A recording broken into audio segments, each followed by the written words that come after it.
Geopold. Yeah, that's the channel that sometimes compares countries. I have not watched much of this channel, actually. Let me just subscribe real quick. Dubai Explained by Geopold. Let's go. Their arms to anyone. I have nothing but good things to say about Dubai. It's no longer the American dream, it's the Dubai dream.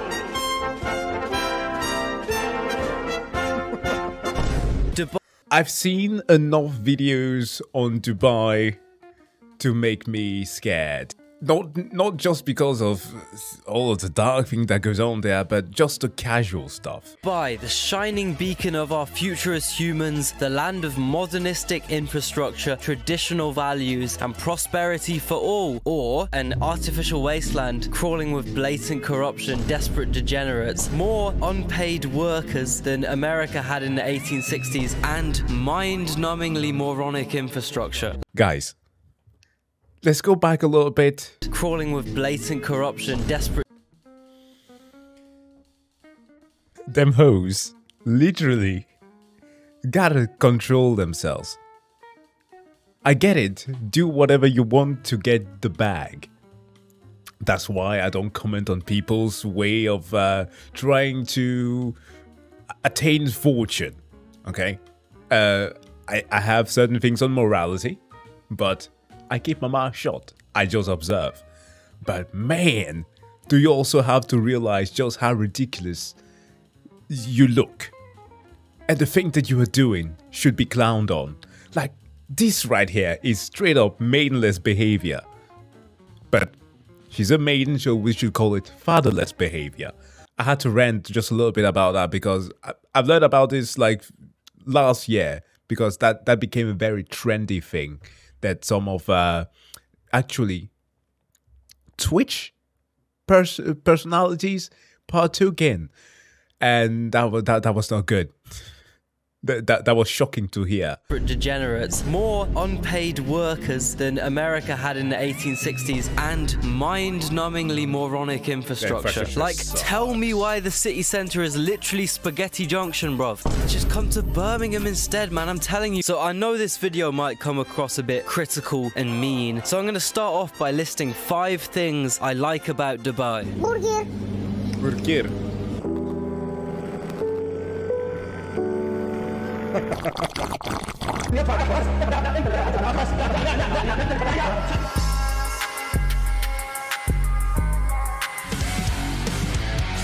Yeah, Top Gear, yeah, sorry. Yeah, that one was actually fun with learning how they actually have Bugattis. Bugattis, you gotta say it like the Top G, but how they have supercars for the police and stuff like that, and they have the world's biggest Humvee. Well, it was Top Gear, so what do I expect? If you know anything about Dubai, you probably think the main issues are its human rights violations or the terrible infrastructure or something along those lines. But I personally believe there's something a million times worse lurking in the shadows of this shiny dystopian city, that being cringe influencers. Now, I think some of these upper class, spoiled Dubai YouTubers must have spent as much time in school as the migrant workers' kids do, that being 0 hours, because they do not know anything of value. I mean, there's slop and then there's this. We're back with another crazy video. Yes, today we're going to the world's most expensive perfume. What? Bro, what are you talking about, man? Wait. What? Perfume shop you meant? Or... I can't process. What the fuck did I just hear? Another breed of Dubai influencers are the porta potties, okay? I can't really go into this one too deeply, but the Insta hose. Both because of YouTube's guidelines and my mental health, but essentially we're talking female Instagram models, usually from poorer backgrounds, that flex that Dubai life, whilst behind the scenes they've been employed to commit some of the most disgusting degenerate acts known to man. This is shockingly common for a city that based alpha males like to claim has strict traditional values. Like, oh, I know. That's the thing that I never understand. Like, okay, I'm not about to do that thing again where I switch on and start talking about religion and all that, okay? I will compose myself, okay? We're not diving into theology here. But these people who keep on harping on traditional values and keeping it to the sense of God are heathens. Straight up heathens. Okay, bro, I'm sure Sonia, who got flown out from Moldova in first class by some old oil-rich Emirati, is really in Dubai to uphold modest, sinless religious values. Yeah. Also, if we're talking like core religious values, it's funny how the entire point of charity and helping out the less fortunate completely flies out of the window when we're talking about migrant slums full of Nepalese workers, you know? It's also interesting that in the UAE, it's absolutely haram to drink wine or beer or whiskey, but when it comes to inhaling butane, now that's all good blood. I guess they really just love fossil fuels that much. And of course, I couldn't forget all the mainstream Western influencers who go to Dubai and get paid off by Daddy Zayed to showcase the blood money funded attractions in 4K. Dude, if I'm ever given the choice, I will never do it. If I'm ever given the choice, I would go there and actually showcase what the actual freak was happening. I remember during the World Cup situation, there were like Danish reporters that were assaulted in golf cars, fucking ridiculous, by some chic sons or whatever who were just asking them to turn off their cameras and not talk about the actual issues there. Like, it's so corrupt. It's disgusting. Honestly, I wouldn't care about this too much if these same exact celebrities didn't pretend like they're all progressive and forwards thinking and shit. For example, Will Smith. Dude. I'd rather eat, I don't know, pickles for the rest of my life if I have to maintain my moral code. It's not worth it, man. As somebody who has not, I'm very fortunate. Although I've lived in Africa, in Cameroon, for like 10 years, we were part of the middle class, so I never experienced straight up poverty. We were like experiencing some of the adjacent side effects of it, I guess, where we will have lack of electricity sometimes, even running water, but that's like something that affects an entire neighborhood and stuff like that. Like, went through some stuff, but the things that I've seen, dude, I've seen poverty firsthand. Some of my classmates who could not have uniforms because I went to a private school, but private school there is like a thing that some can afford also, even if you are in the lower class. Sorry, let me zoom back here. But witnessing those things firsthand has taught me so many lessons, whereas I am prepared. I've been ready to like cement certain moral things in my mind that will never change, to the point where like money will not affect me. I know that we should never say never, but I don't care about that. The YouTube channel Yes Theory, both staunch vocal support. Good on you guys if you like pickles. And the YouTube channel Yes Theory, both staunch vocal supporters of the Black Lives Matter movement. Surely that means by principle they should be resolutely opposed to any form of slavery, since that's the root cause of this social issue they obviously care about. Well, take a look at this. So I'm always in Dubai, but a friend of mine told me I had to check out this pool. One of the most unique scuba diving experiences of your life. They've both heavily promoted this pool on their large YouTube platforms. I do have a sneaky suspicion they might have been paid off by the tourism board, since they've linked the state-run YouTube channel, but I'm not going to throw out claims I can't completely substantiate. This attraction is meant to be the deepest pool in the world. Personally, I think shit looks tacky and artificial, a bit like the rest of Dubai. Will Smith's video has 25 million views, 1 million likes, okay? Imagine the amount of people he has brought into this silly pool, which on average costs 200 quid entry. We're talking big money generated for the owners of this establishment. So I thought I'd have a quick look at who owns and who built this pool.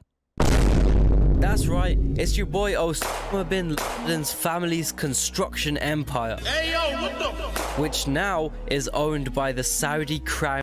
Which is the thing.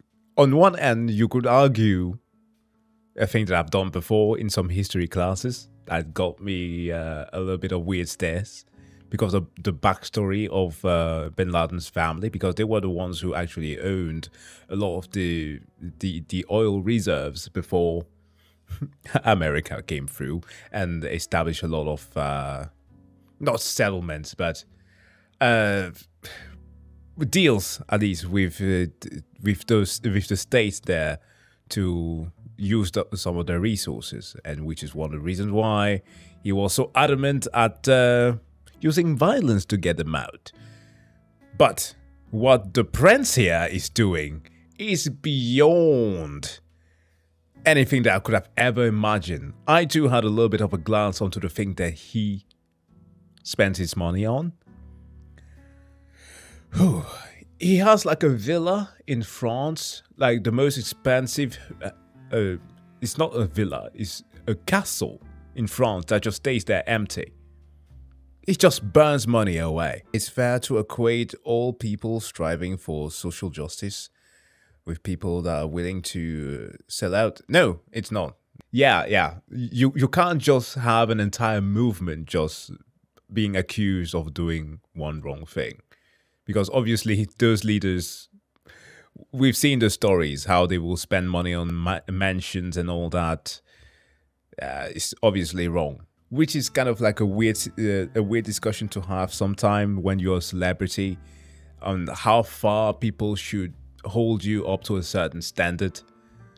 But if you are straight up a leading person, a leading figure, I think that you have like an obligation to look into the things that you decide to promote to people.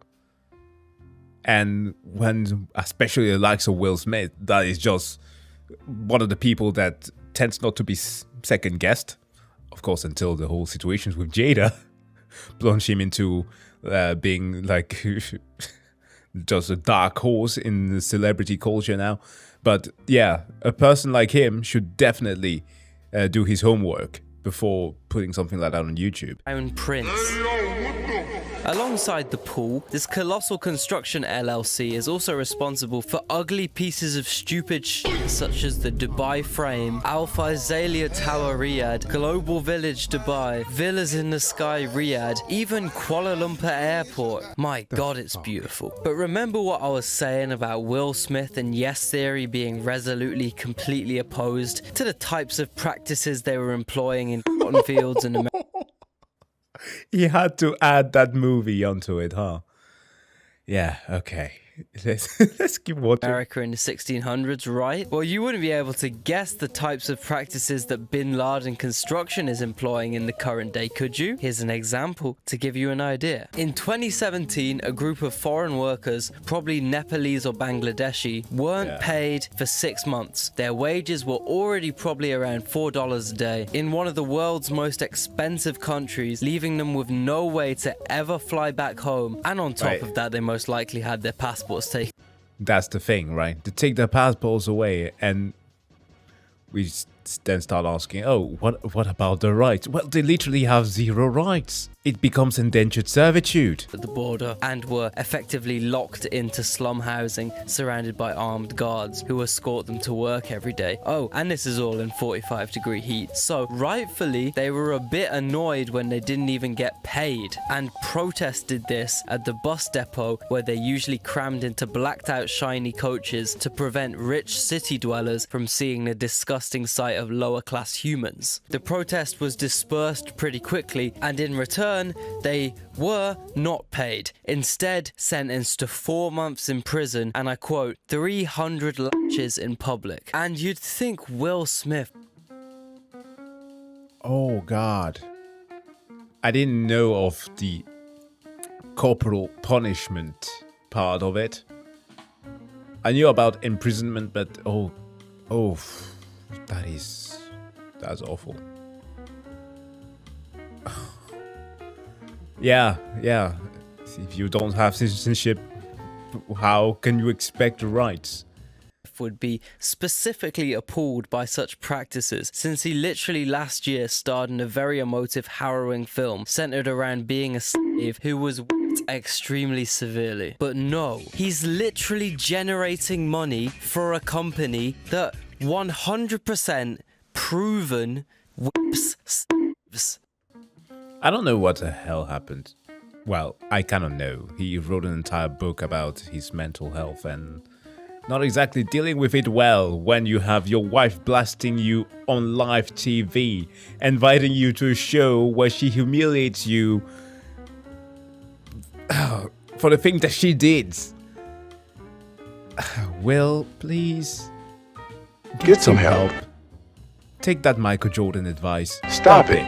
I genuinely think Dubai has the highest hypocrisy per capita of any place in the world. So maybe keep all that stuff in mind next time you see an influencer in Dubai wailing that they're morally better than you because they made a deep video and carbon offset their flights. So influencers aside, I just want to make it clear how I feel about Dubai's infrastructure and...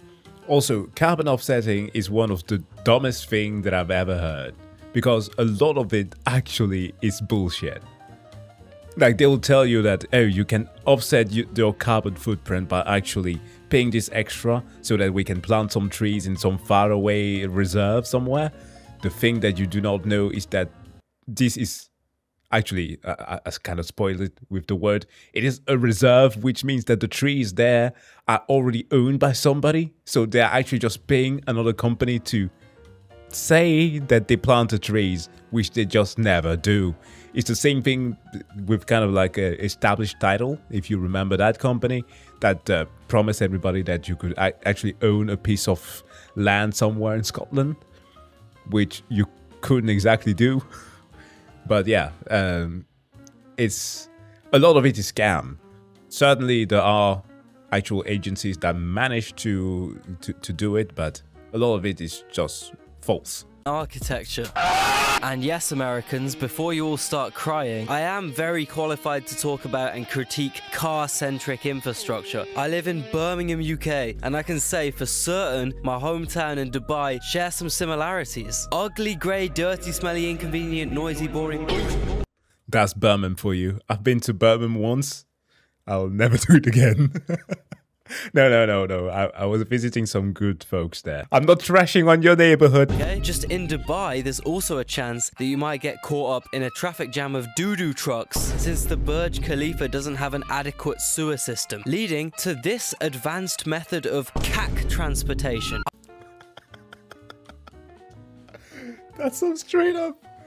Oh, this sounds like an idea that Musk would have thought of. I bet that smells great bubbling away in the 50-degree heat. I think Dubai's infrastructure projects can be perfectly summarized by the world. A cluster of man-made islands in the shape of a world map sounds like a great idea. Well, for starters, I think this kid from earlier drew up the map actually, because what the f is this? I do like how they solved the Balkan conflicts by just removing all countries apart from Greece and placing Syria as a border between Greece and Turkey. Wow. Problem solved. I also love the addition of Greenland's 24 internal countries. Good to finally see some educated mapping out here. So, after absolutely obliterating any natural environments by dredging all surrounding sand into these stupid islands 20 years ago, they were basically meant to be turned into little authentic cultural showcases. But they started sinking. That's because normally islands aren't just piles of sand. Islands are meant to just be bits of the seabed.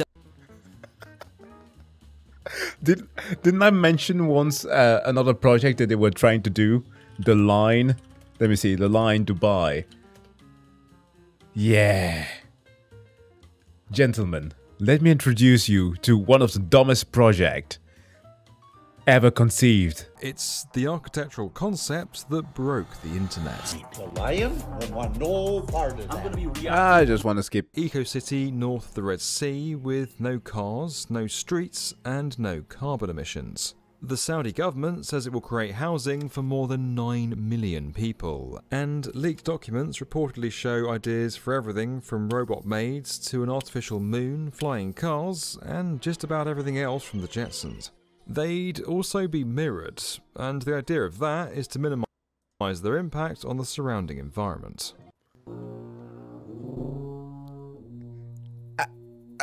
To minimize the impact on the surrounding environment, they are adding giant mirrored facades into the middle of the desert. 40 degrees Celsius heat. That is going to kill all the surrounding animals just cause. The sun is a deadly laser. I don't understand. Oh man, this is so dumb.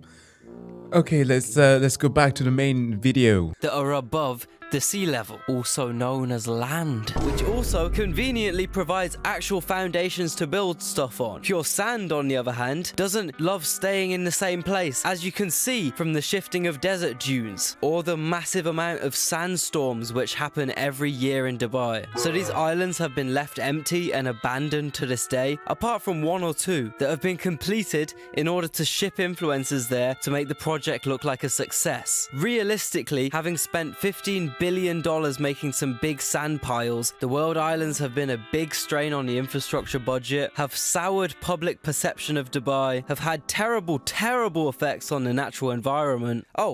Please don't cut to so-called environmentally friendly yes theory, spreading propaganda about the world islands being awesome. Like this dreamy paradise place? This is not a yes theory hit piece, by the way. I do like some of their videos. I think so many so-called influencers don't really practice what they preach, including me. So if any rich Emiratis trying to fly Geopold out and show me why I'm wrong about Dubai and how beautiful luxury life is, just hit me up on Instagram. Okay, you know what? Bioshock's Rapture is actually not an unfeasible thing to do.